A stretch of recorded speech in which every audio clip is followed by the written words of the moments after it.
convidado especial, diretor da Faculdade Designs em Tumbiara, organizador do evento TED em Tumbiara, palestrante do TED em Imperatriz do Maranhão em 2018, dezembro de 2018, nosso William Wallace do Cerrado. Seja bem-vindo, Ronaldo Campos. É uma honra te receber aqui. Baseei na sua palestra para trazer o William Wallace pra gente aqui. Cara, William Wallace, agora caiu a ficha, cara. Obrigado, cara. Fico muito honrado, viu? Sem a tinta.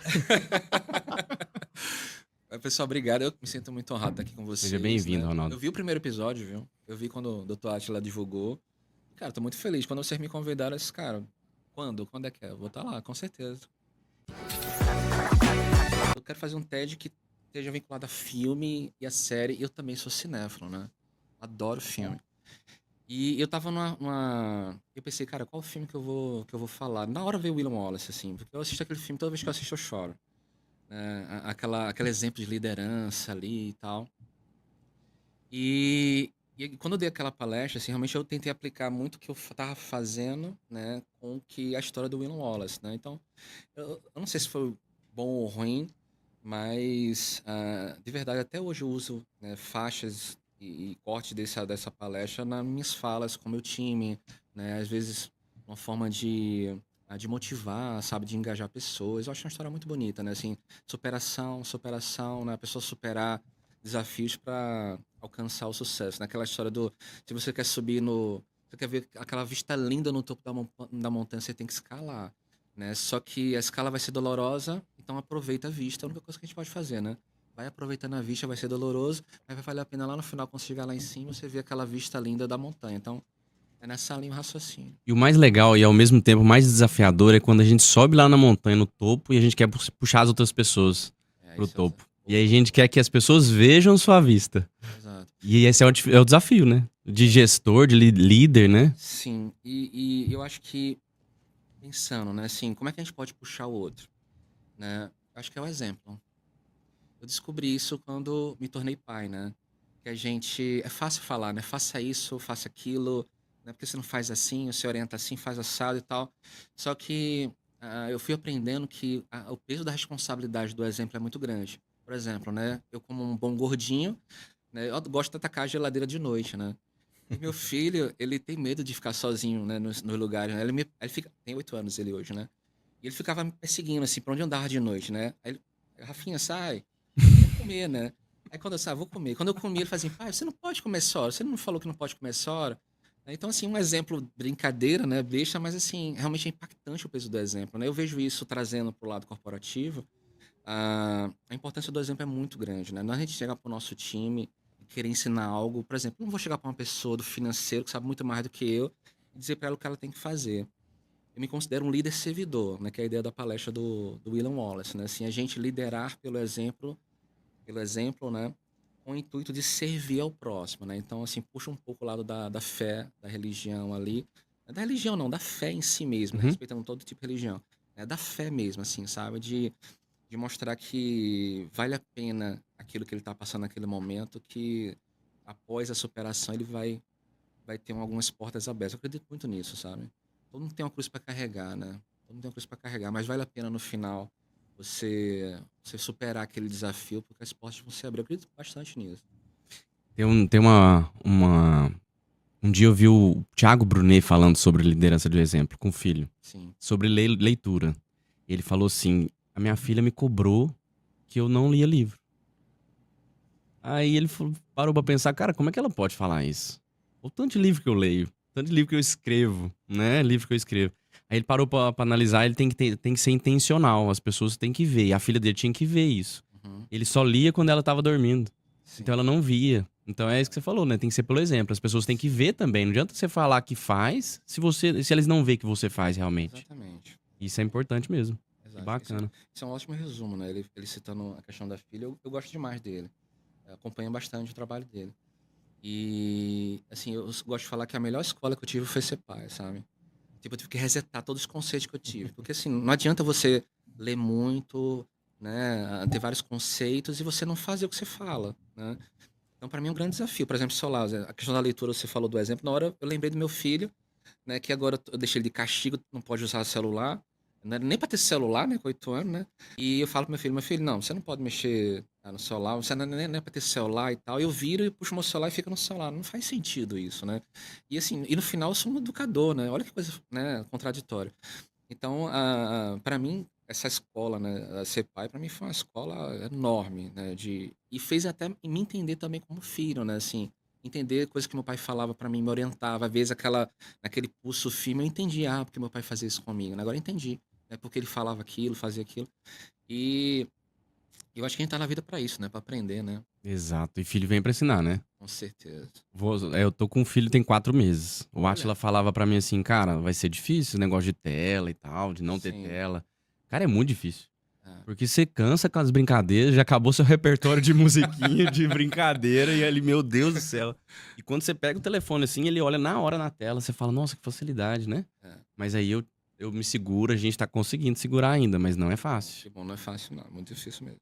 Hoje eu tô diretor de uma empresa, da empresa familiar, tem 37 anos, é um puta desafio. E você falou uma frase que me intrigou. Nunca desista das pessoas. Sim, nunca desisto das pessoas, né. Mas nunca mesmo? Como que você não desiste se ela às vezes já desistiu dela mesma?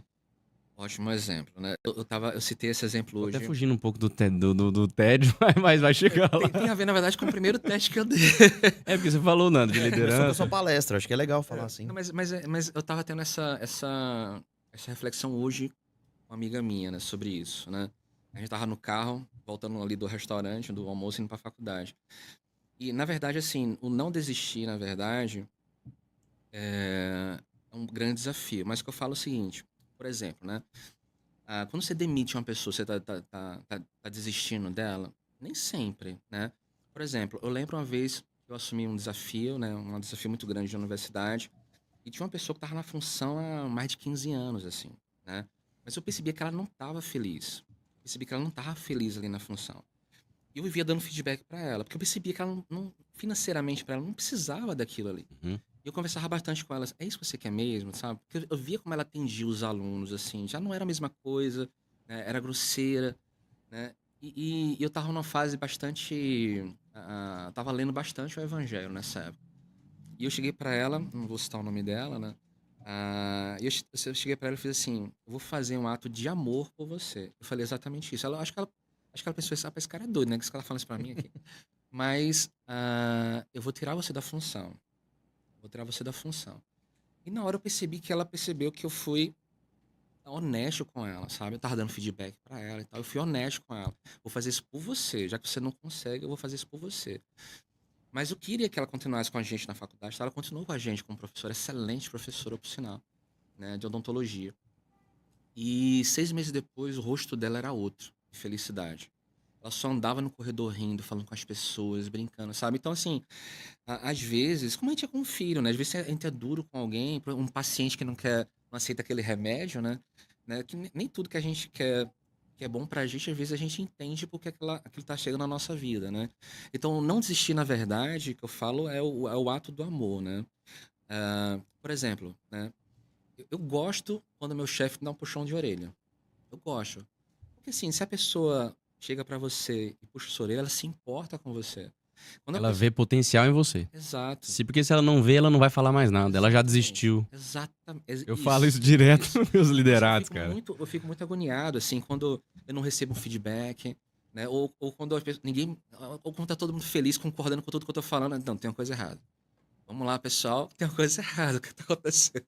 A gente às vezes não desiste e tenta várias vezes, mas chega um momento que, às vezes, a nossa insistência é porque a pessoa não tá no lugar certo. Exato. E aí, Exato. esse ato de amor que você falou é muito interessante, porque eu não estava no lugar certo há muito tempo atrás e fui mandado embora da empresa. Sim, E, cara, foi a melhor coisa que me aconteceu, mas no momento eu não entendia. sim, Então, às vezes, a gente demite uma pessoa que não é legal, cara. É sim, muito tenso. Porque a sim, gente pensa na pessoa. sim, Mas a gente, às vezes, desperta um interesse dela ter que agir ali sim, e correr atrás. E aí melhora a vida dela. com certeza. Ela não tava no lugar que ela era pra estar. Então ela não tava feliz. É que, na verdade, a gente fica naquela bolha da zona de conforto, né?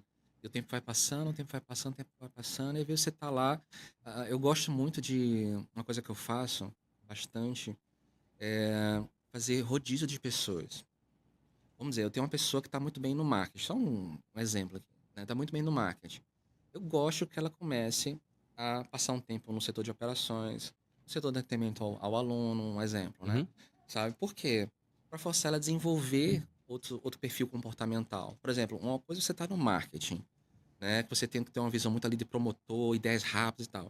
E outra coisa é você ter que ir no setor de atendimento ao cliente, por exemplo, né? Que você está ali e vai ter que começar a se relacionar com pessoas, saber gerir conflito. E Então, amortecer ele tá conflito, indo né? pro oposto, literalmente pro oposto, né? Então eu gosto que a pessoa comece a desenvolver perfis diferentes, né? Até para encontrar, de repente, o verdadeiro, né? O Ikigai que fala Nossa, em japonês. exatamente, né? Esse equilíbrio, né? Onde realmente ele vai ser falando assim, o zagueiro pode ser um atacante? De vez em quando ele pode ir lá e fazer um gol, né? Mas assim, será que ele seria um bom atacante, um zagueiro? Então, vamos colocar ele na função certa, no lugar certo, que ele é feliz, né? Assim, se você pensar que a maior correlação hoje de sucesso, correlação linear hoje de sucesso é felicidade, né? Assim, uma pessoa feliz, ela vai fazer o que ela gosta e vai ser bem sucedida, né? E produz melhor, né? Produz Performa melhor, performa exato. melhor. Você falou do Ikigai, tem um escritor antigo, William Barclay, falava que na vida tem 2 episódios que são os principais da sua vida, que é quando você nasce e quando você descobre o seu propósito, o seu porquê. Sim. E o Ikigai vai muito de encontro a isso, né? Sim. Eu falo que, trazendo para essa parte da comunicação, esse ano eu tô cada vez mais apaixonado pela comunicação de novo na minha vida. Então, Sim. até legal falar do seu exemplo, porque não desistir de pessoas envolve você também saber comunicar como gestor. Exato. E saber passar a sua mensagem vai muito do encontro do nosso tema, que é por que o TED? Por que você gosta de TED? Eu sou apaixonado pelo TED também, desde a época que eu fui morar em Goiânia, com 14, 15 anos. Eu tenho uma teoria de que o TED talvez tenha introduzido a ideia de criar o YouTube e também surgir os podcasts, porque ele é antiga, acho que da década de 90 Faz ou parte antes da comunidade, é disso. uma plataforma gratuita, né? E aí eu acho que o YouTube veio muito porque o TED já mostrava isso. Já tinha vídeos do TED antes do YouTube. Antes do entendeu? YouTube. É. Sim. E quantos autores hoje, né? Tem um que eu amo, assim, né? Que é o Simon Sinek, né? Escreveu vários livros, né? Assim, tem um que eu gosto, que é Os Líderes se Servem por Último, né? E ele começou no TED, né? Foi quando ele expandiu a Brené Brown, ela fala muito sobre não ter medo da exposição, né? De se expor, né? Que hoje é uma coisa muito forte, né? Hoje eu falo que a gente tá no Big Brother 24 horas por dia, né? Como é que você separa a sua vida profissional da sua vida pessoal? É muito difícil, né? É muito difícil. E olha que engraçado, ela teve um burnout, né? Vamos chamar de burnout, no primeiro TED dela. Ela deu um primeiro TED, foi um sucesso tão grande, ela se expôs tão grande, que muita gente começou a criticar ela, como os velhos bons haters, né? Só que ela começou, ao invés dela olhar aquele 90% que elogiavam ela começou a olhar somente aqueles 10% que falavam mal dela, ou criticavam a palestra dela. Ela começou a se afundar em depressão. E, obviamente, ela pegou isso e transformou, né? Eu falo, ou você vende o lenço, ou você usa o lenço, né? Uhum. Ou compra o lenço ou vende o lenço. Escolha vender o lenço, né? Pegar um problema e transformar numa coisa boa. E ela pegou e gravou outro TED, escreveu outros livros, falando Olhando sobre esse sobre isso. exemplo. Olha que coisa bacana, né? Então, se você pegar o primeiro TED dela e os outros, ela é outra pessoa. É muito E bacana. tá no... Tá no ao TED, vivo, tá no YouTube. É Brené Brown o nome da autora, né? Aham. É super famosa. Ela hoje vai até em TV, esses programas de TV de auditório dos Estados Unidos. Mas é muito bacana. O TED realmente é uma iniciativa assim que vários tentaram copiar, inclusive. Eu vi várias empresas no Brasil, inclusive eu tentei também. Assim, cara, o TED é você pegar um palestrante e tal. Cara, eu não preciso usar a marca TED. Posso fazer sem ser a marca TED. Mas nunca deu certo. Ou seja, a marca TED, ela realmente tem Ficou muito forte, né? ficou muito forte. Ó, deixa eu confessar então, o Big foi pensando no TED quando a gente montou. E aí, Vai dar as certo, cores, vai dar olha, certo. olha essa as semana a cores. gente foi no evento e aí eu mandei pros meninos, falei, cara, eu lembrei que eu tinha falado sobre isso, né? Eu tinha, pai, eu quero o padrão da letra parecido com o TED pra mandar e tal, pra gente fazer a logo.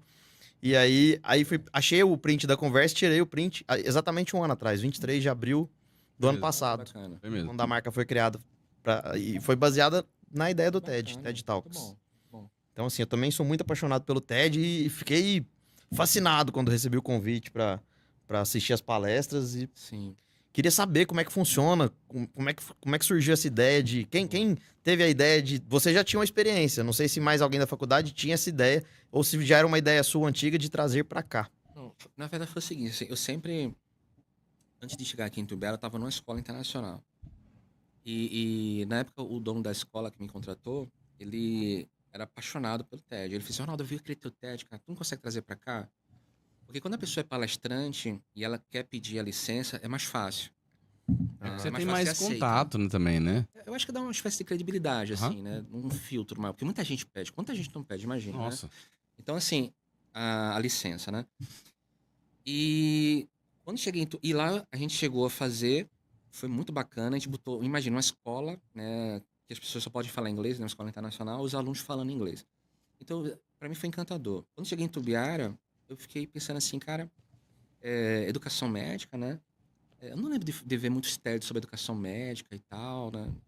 Vamos fazer isso. Então, só que naquela correria, né, de você chegar numa cidade, né, se integrar, né, processos e tal, muita coisa, eu disse, cara, eu não vou conseguir fazer, preciso de um braço, né? Foi quando eu convidei um professor nosso barbaresco, né, que hoje está lá também em Ipacaraguari, como coordenador operacional, O né? professor Barbaresco, inclusive, está convidado a vir aqui no nosso podcast Aí ele também. vem. Inclusive, ele tem uma voz radialista, né? Vocês já viram a voz Muito legal a voz dele, muito conheço, legal. não. vozeirão, Legal. né?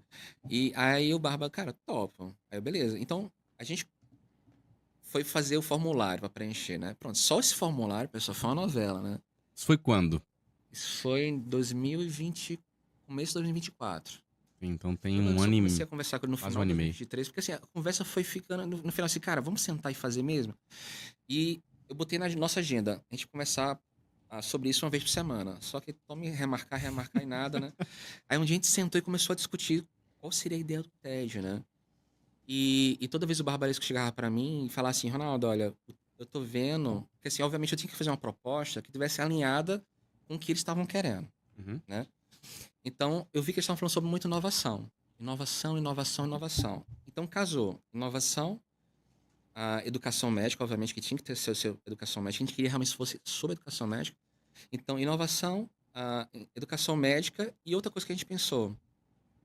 Peraí, a gente sabe que está aumentando as faculdades no Brasil, de medicina. Quanto é que está aumentando? No interior.